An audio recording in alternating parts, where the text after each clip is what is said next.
depuis le début de cette dernière opération de rapatriement que nous avons entamée dans la région, nous avons aidé 207 000, donc plus de 200 000 citoyens burundais à rentrer au pays. De la Tanzanie, du Rwanda, de l'Ouganda, du Kenya et d'autres pays, et du Congo et d'autres pays. Alors c'est une opération qui s'est déroulée relativement bien.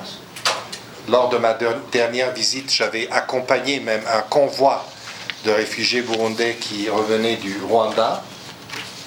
Et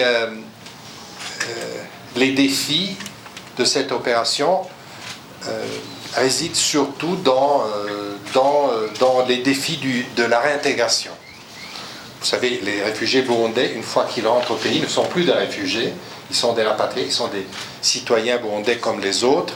Mais bien sûr, surtout pour ceux qui ont passé plus longtemps à l'étranger, la réintégration est complexe et demande une assistance spécifique que nous fournissons pour le début de la période de réintégration.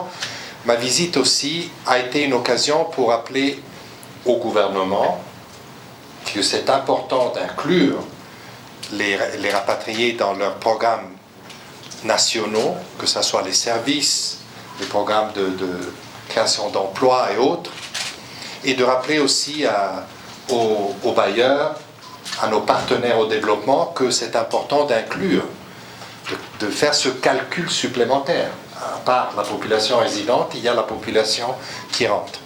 Et comme on l'a vu aujourd'hui à Cibitoke, c'est important quand on appuie les rapatriés, c'est important de ne pas oublier qu'ils rentrent parfois dans des communautés qu'ils ont quittées il y a quelques années, mais qui ont aussi des besoins. Donc il faut faire une assistance qui couvre toute la communauté d'accueil, disons.